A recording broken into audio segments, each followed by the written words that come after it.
আমরা কোনো rapist save করতে আসি নাই। সারা বাংলাদেশ আর্মির খেলা দেখেন। একটা তো একটা রেপিস্টকে ঠেকাইতে আসছে, দ্বিতীয়ত তারা আমাদেরকে আইন দেখাচ্ছে যে we can not do this. এই তারা যদি এরকম ইউ ক্যান নট ডু দিসে থাকতো তাহলে আমার এতগুলো মেয়ে কেন রেপ হচ্ছে? তারা কি করতেছে? আপনারা পুলিশ গিয়ে ধরে আনে নাই, আপনারা থানায় আসছেন। এত ইজি না, যা বললেন করে ফেললেন, ইটস নট লাইক দ্যাট। আপনারা আপনাদের কমপ্লেন নিয়ে আসছেন, এখন পুলিশকে এসে যদি বলেন যে আপনারাই মারবেন, পুলিশকে এসে যদি বলেন আপনারাই মারবেন, তাহলে কি এটা হলো? আপনারা যেটা চাচ্ছেন তাকে আপনারা 10 জন মেয়ে 10 মিনিট মারবেন, এটা সম্ভব না। এটা পুলিশ বললেও সম্ভব না। সে পুলিশকে জোর করছে পুলিশের স্টেটমেন্টকে প্রত্যাখ্যান করার জন্য। এখন আপনার কথা বলুন, ঠিক আছে? আপনার স্টেটমেন্ট আমি শুনছি, এখন আমার স্টেটমেন্ট শুনতে হবে, ঠিক আছে? ঠিক আছে, আপনারা তাকে থানায় নিয়ে আসছেন। থানায় নিয়ে আসার পর আপনারা পুলিশের কাছে যে দাবিটা করছেন যে তার আপনারা ভিডিও স্টেটমেন্ট চান, এবং পুলিশ আপনাদের প্রতিশ্রুতি দিছে আপনাদেরকে 10 মিনিট দিবে মারার জন্য, তাই তো? 10টা মেয়েকে মাত্র। আচ্ছা, 10টা মেয়ে, তার মধ্যে 4টাই ওর রেপের ভিকটিম। আচ্ছা, এখন 10টা মেয়ে তাকে 10 মিনিটের জন্য মারবে, এটা থানা আপনাকে ভার্ডিক্ট দিচ্ছে, ঠিক আছে? এখন আমি আপনাদের বলি, বাংলাদেশ সেনাবাহিনী এখন থানার প্রোটেকশনের জন্য এবং বাহিরে যে কোনো ধরনের বিশৃঙ্খলা, মারামারি, আগুন, অরাজকতা, সকল কিছুর জন্য আচ্ছা, থানার প্রোটেকশনের জন্য আমরা deployed. If you don't know, please যেখান থেকে জানার কথা। হ্যাঁ, বলেন। আমরা জানি থানাও বাংলাদেশ আর্মি প্রথম 4 ঘন্টা কই ছিল, কই তাল ছিড়তেছিল, কেন তাহলে পুলিশ দিল কাজ? আচ্ছা, কথাটা বলতে দেন। এখন আপনারা 5 ঘন্টা আসেন নাই কেন? রেপিস্টের ফোনে তদারকিতে আসছেন, এটা স্বীকার করেন। শুনেন, আমরা কারো তদারকিতে আসি নাই। আমরা কোনো রেপিস্ট সেভ করতে আসি নাই। আমরা এগুলো যদি না করি, you said this to me. আমি কি বলছি এটা আপনাকে বুঝতে হবে। আমি কি বলছি এটা আপনাকে বুঝতে হবে। প্লিজ আপনি কথাটা শুনেন আগে। কি করছি, আপনারা যেটা চাচ্ছেন যে তার শাস্তি হবে, সবকিছু হবে, সে রেপিস্ট, আমি সব মানলাম, ঠিক আছে, ওকে। বাট আপনারা যেটা চাচ্ছেন তাকে আপনারা 10 জন মেয়ে 10 মিনিট মারবেন, এটা সম্ভব না। এটা পুলিশ বললেও সম্ভব না। তাহলে এবার আমি একটু বলি। প্রথমত এই থানার পুলিশকে এই কাজে কোনো দরকার ছিল না, কারণ মামলা ছিল ধানমন্ডি থানার, নাকি কই কলাবাগান থানার। ওয়েট, পুলিশ আমরা যখন বললাম আমাদের অভিযোগ নাই, পুলিশের সাথে আমাদের কোনো কাজবাজ নাই, আমরা ওকে নিয়ে আমাদের প্রতিষ্ঠান আছে, স্বায়ত্তশাসিত প্রতিষ্ঠান, ওখানে নিয়ে যাব, ওখানে যা হবার হবে। তখন পুলিশ বলল যে না, এটা করিয়েন না, ওখানে অনেক মেয়ে, ও তো একটা রেপিস্ট, ওকে সব মেয়ে মিলে মেরে ফেলবে। পুলিশ বলছে চাইলে আপনারা অর্থদণ্ড নেন। আমাকে পার্সোনালি এই প্রস্তাবও দিছে যে ওকে আমরা অনেক টাকা অর্থদণ্ড দেই, পারলে সব টাকাটা আপনারা নিয়ে যান।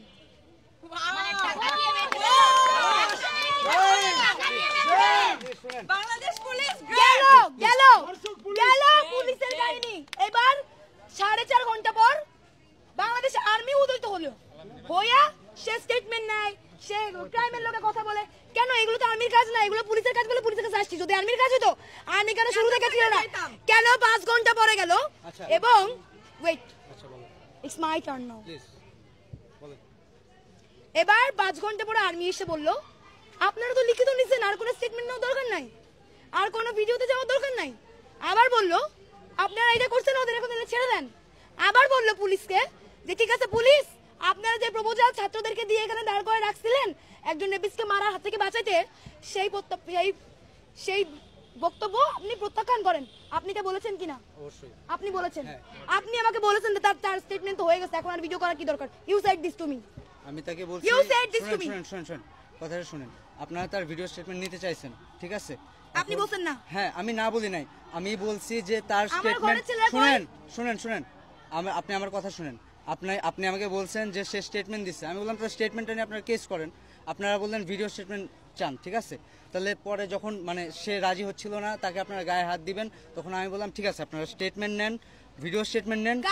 কিন্তু বারবার এই যে এতগুলো সংবাদ মাধ্যমকে আপনি বারবার একটা করে ভুল ইনফরমেশন দিচ্ছেন।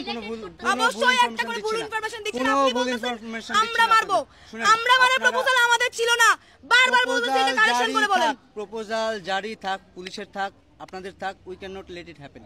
আপনারা তাদের গায়ে হাত তুলতে, তার গায়ে সে রেপিস্ট হোক, তার জন্য আপনি তার গায়ে বা আপনারা 10 জন মেয়ে তার গায়ে হাত তুলতে পারেন না। এক মিনিট প্লিজ, শুনেন। উল্টাপাল্টা কথা বলেন না, শুনেন। আমরা উল্টাপাল্টা না, আমরা আপনাদের কথা উল্টাপাল্টা বলছি। না শুনেন, আপনারা তাকে পুলিশ স্টেশনে নিয়ে আসছেন, নিয়ে এসে বললেন যে পুলিশ তখন আপনাদের বললো যে 10 জন আপনারা মিলে মারবেন। এটা কোনোভাবেই লজিক্যাল না। পুলিশ বললেও লজিক্যাল না। তাইলে পুলিশ কেন ইলজিক্যাল কথা আমাদেরকে বলে বুঝছিল? তাইলে এই কথা বলে বুঝছিল কেন আপনি আসলেন কেন? শুনেন, আমি আসছি, তারা আপনাদের মারতে যখন উদ্যত হয়েছেন তখন আমি আসছি, বুঝতে পারছেন? শুনতেছেন? শুনেন, সারা বাংলাদেশ আর্মির খেলা দেখেন। একটা তো একটা রেপিস্টকে ঠেকাইতে আসছে, দ্বিতীয়ত তারা আমাদেরকে আইন দেখাচ্ছে যে we can not do this. এই তারা যদি এরকম ইউ ক্যান নট ডু দিসে থাকতো, তাহলে আমার এতগুলো মেয়ে কেন রেপ হচ্ছে? তারা কি করতেছে? শুনেন, আপনি আমার কথা এখন যেটা আপনারা এখন যেটা চাচ্ছেন যে 10 জন মেয়ে মিলে তাদের মারবেন, এটা কোনো ঝুলায় রাখবেন, এটা কোনোভাবেই ঠিক আছে, ওকে, এটা কাম্য না। বাংলাদেশ সেনাবাহিনী এটা করতে দিবে না। তাইলে ও ঢাকা বিশ্ববিদ্যালয়ের স্টুডেন্ট, ঢাকা বিশ্ববিদ্যালয়ের একটা স্বায়ত্তশাসিত প্রতিষ্ঠান, এখন ওকে প্রতিষ্ঠান মাফিক শাস্তি দেওয়া হবে, যেখানে বাংলাদেশ সেনাবাহিনী ঢুকতে পারবে না। এবার আমি বলি, শুনেন, আপনারা পুলিশ গিয়ে ধরে আনে নাই, আপনারা থানায় আসছেন। এত ইজি না, যা বললেন করে ফেললেন, ইটস নট লাইক দ্যাট। মানে আপনারা থানায় নিয়ে আসছেন, now you have to trust on police.